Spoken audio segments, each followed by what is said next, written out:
Hegseth doubles down on throwing Admiral under the bus. How many times have you linked that cock-out win, out of curiosity? Second? The baseline, which Marco laid out, everybody's laid out, we've got 20 million people invading our country over 4 years. We don't know where they're coming from. That includes Tren de Aragua and cartels and violent criminals. They bring drugs, and you mentioned it, Mr. President, poisoning, an intentional poisoning of the American people, killing hundreds of thousands of Americans. So the president had the courage to designate these cartels as designated terrorist organizations. A number of us here served in the military and spent 20 years fighting terrorists like Al-Qaeda and ISIS on the other side of the world. How do you treat Al-Qaeda and ISIS? Do you arrest them and treat them, pat them on the head and say, don't do that again? Or do you end the problem directly by taking a lethal, kinetic approach? And that's the way President Trump has authorized the War Department to look at these cartels. And I wish everybody could be in the room watching our professionals like Mitch Bradley, Admiral Mitch Bradley, and others at JSOC and SOCOM and other commanders. The deliberative process, the detail, the rigorous, the intel, the legal, the evidence-based way that we're able to, with sources and methods that we can't reveal here, make sure that every one of those drug boats is tied to a designated terrorist organization. We know who's on it, what they're doing, what they're carrying. All these white bales are not Christmas gifts from Santa. This is drugs running on four-motor fast boats or submarines that we've also struck. No one's fishing on a submarine.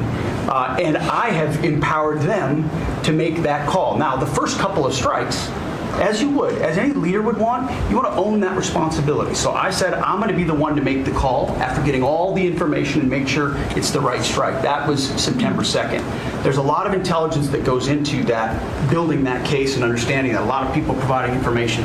I watched that first strike live. As you can imagine, at the Department of War, we got a lot of things to do. So I didn't stick around for the hour and 2 hours, whatever, where all the sensitive site exploitation digitally occurs. So I moved on to my next meeting. A couple of hours later. Really? Hey, here's a list of everyone but me who was responsible. By the way, I wasn't even there. I didn't see shit, by the way. I wasn't there. I was so busy. I went to another meeting. I gave them I specifically authorized them to leave no survivors and kill everyone.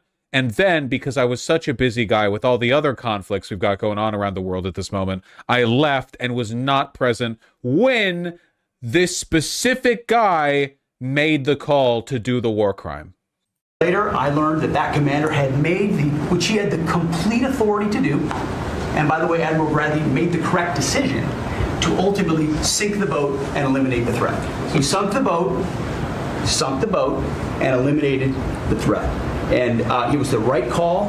We have his back, and the American people are safer because narco-terrorists know you can't bring drugs through the water and eventually on land if necessary to the American people. We will eliminate that threat, and we're proud to do it. So you didn't see any survivors, to be clear, after that first strike?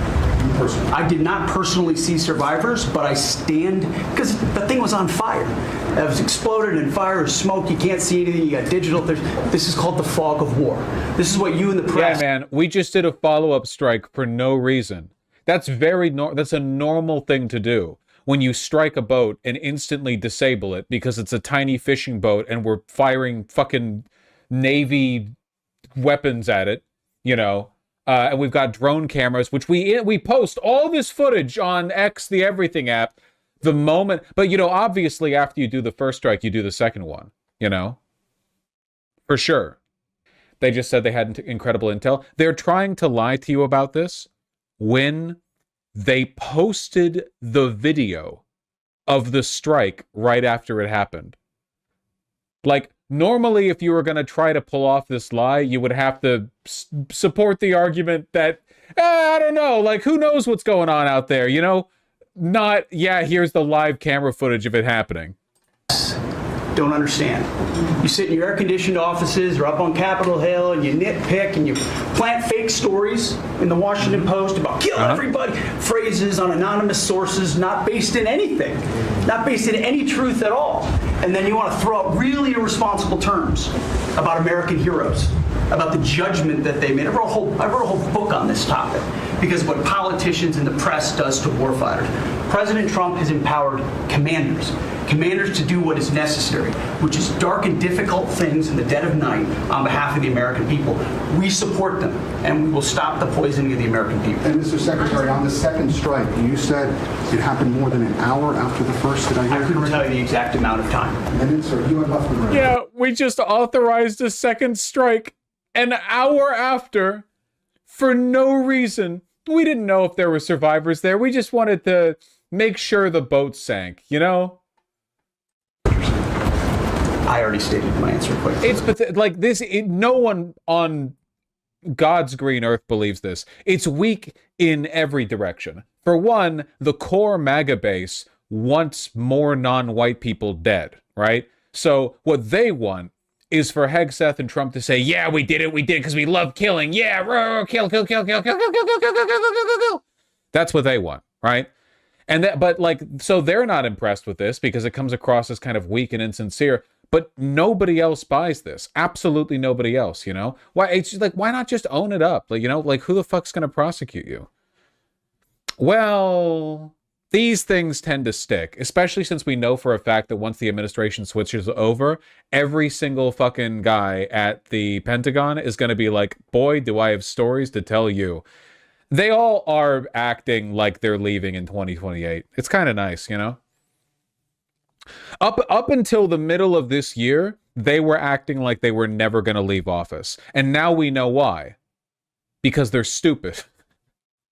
Now we know there's no fucking way they hold office for that much longer.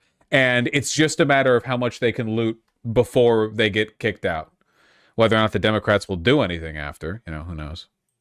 So remember this, we lost last year, I think it was more than that, but you know, people don't like saying it because they always said 100,000, 115,000, numbers we've been hearing for years. So we lost last year more than 200,000 people, dead people, ruined families beyond the 200,000. And those 200,000, that family will never be the same. But these people have killed over 200,000 people, actually killed over 200,000. Was there really a typo in Pete Hegseth's nameplate? Was this really the typo too? Is that real? Pete Hegseth, SS Secretary of War? It's real? Cool. There's an intern who knew what they were doing. You don't think it was a fuck up like the Four Seasons landscaping business? Those are the people we're dealing with. Sometimes I remember that and I get flashbacks. I actually can't forget it. The like final, the you know, defeated press conference being held at a fucking landscaping company. It's too on the nose. It's a joke. It really is. Like, man, this country sucks so much, man. How are you supposed to take making this country and the people in it better seriously when shit like that can happen? It's like a cartoon. I wonder if cartoon characters feel this way in their cartoon worlds. Do you think Pym ever feels this way? What's the point in making people smile when the world is so absurd that it seems like everything's just one cosmic roll of the dice away? I don't know. We need smiling friends emotes. They are the song of the summer. I don't know. I don't know, man. I don't know. 1,000 people last year, and those numbers are down. Those numbers are down. They're way down. And they're down because we're doing these strikes, and we're going to start doing those strikes on land too. You know, the land is much easier. It's much easier. And we know the routes they take. We know everything about them. We know where they live. We know where the bad ones live.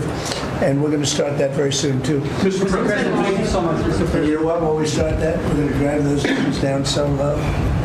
And then you're going to have families be able to live without the fear of their son or daughter just having a pill to have a little fun and ending up dying within a period of 60 seconds, right? No, we're not going to let that happen. We're not going to let it... Are we just going to drone strike the jungle? I mean, the way things are going right now, it seems like we're going to be... They're not going to do any land strikes at all, because if they're getting this pathetically apologetic, well, not apologetic, I guess, evasive over the boat strikes, like, are they going to do this for every fucking strike?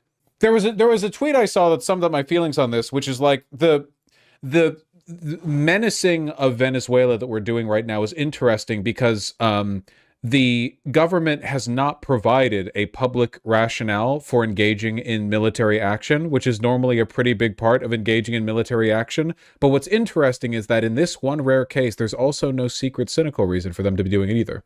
You know, it's not like Vietnam or the Iraq War or whatever else, where it's like, here's the public-facing message, and then here privately is the secret reason. In this case, both are voids. It seems like they're just bored and don't want to do anything. Or sorry, they just want to do something. Oil? It's not oil. There is absolutely no world in which America secures Venezuelan oil resources or does a regime change. No, it's not happening. There's no plan. Oil companies are not even drilling new wells after Trump ended Biden's bans on new drilling because it's not profitable. Yep. OPEC's pumping out too much. It's about Chinese influence. No, it's not. I promise you. It's not about anything. Any reason you give, you're just projecting your potential explanation because you're assuming the world makes sense. You know what I mean? You're thinking there's no way it's all actually for no reason, right? Like there has to be something. There has to be a plan. There has to be some kind of plan. Unfortunately and uniquely, no, it really, truly is just stupid. Even if something does end up happening, it will have been by accident. I think it's mostly a narrative thing. Me when I do evil because I'm bored, Jesse Pinkman gif. Well, what do you expect them to do? Run the government? Continue to happen. What Biden did to this country by allowing all these people, and I call them animals in many cases, I think they're animals, to come into our country and destroy our country and let all those drugs pour in. Let people just walk across the border like it was nothing. You look at them, a lot of them, you know, and you say, oh, let's not discriminate. I'm not talking about color. I'm just talking about, you look into the eyes of some of these people, we're smart, and you see a killer. Come on in, just come on in. 11,888 murderers. Many of them committed more than one murder. Part of it is just that toppling Venezuela has been Marco Rubio's autistic hyperfixation. Yeah, just keep in mind that, like, a boots-on-the-ground invasion is really tough. Like, our military was having logistical issues deploying a couple hundred National Guardsmen to Los Angeles. Where do they sleep? Where do they eat? You know? Those are supply lines they had trouble with in our country, in America. You would need tens of thousands of people, hundreds of thousands, if you count all of the logistics personnel. And you need a plan. It's not happening. Also, like, not for me to get too libbed up or whatever. I know I'm kind of rambling right now, but, you know, I also just think there would be a morale problem. One of the reasons you need to construct a good reason to go to war is because your soldiers are the ones out there getting shot at. They should feel like there's a good reason. It used to be you promise them loot, you know, you get to rape women and take their gold or whatever.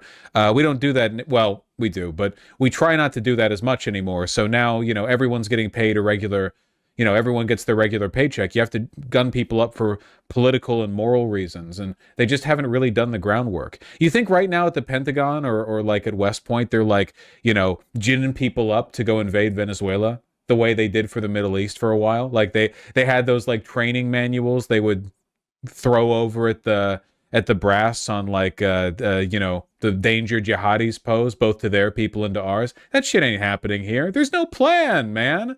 If we actually sent people to Venezuela, which we're not going to, but if we did, I bet you fucking nothing would happen, you know? Our soldiers wouldn't do shit. They don't want to get shot at over this. I mean, there are legit people that enter the military just to kill and rape people. Yeah, but they tend not to be in like the regular service. There's special forces and mercenary work that, you know, affords them the lack of oversight that they need to get away with all the raping, right? I don't think your average regular soldier gets the opportunity to rape that many people, to be honest. I'm sure some of them do, but for the most part, aren't they? Well, they're all raping each other, right? They're all like shoving toothbrush handles up each other's butts for hazing or whatever. I don't think they don't get off the base. Like prison, basically, right? Isn't it a little bit like prison? You'd be surprised in Vietnam. I'm not talking about Vietnam, man. I'm talking about today. It's a whole different time and place. As a sailor, I can confirm this is true. The military is always going to be gay. I just want these boys to do it consensually, you know? That's all. Rates of abuse have drastically declined since the U.S. went all volunteer. Yeah, but Hegseth wants to, like, fix that, right? Hegseth's speech to the brass was literally like, yeah, we need to bring back hazing. We need to go back to, like, beating people with socks stuffed with soap bars. We should get back into raping, like, the new recruits. Am I right, fellas? Like, I don't know. Bringing back the draft might result in generals fragging him. If they brought back the draft, Swan Lake would play on every TV station in the United States, and the next day we would not recognize a single fucking member of the federal government. It would just be a whole new cast of people, and they would be like, hello, we apologize for the inconvenience. We're going to be bringing things back up on board now. Just give us a little bit of time, and it'll be better. Into our country, totally unvetted, totally unchecked. But he also allowed drugs to come in at record numbers, and hundreds of thousands of people a year died. And we're taking those son of a bitches out. Yeah. Thank you so much, Mr. President, for taking the questions. I think this is the most transparent administration I've ever seen. I'm impressed by these people. I'll tell you, how strong are you? You've been holding it. All right. Speaking of homosexuals, okay. You get it.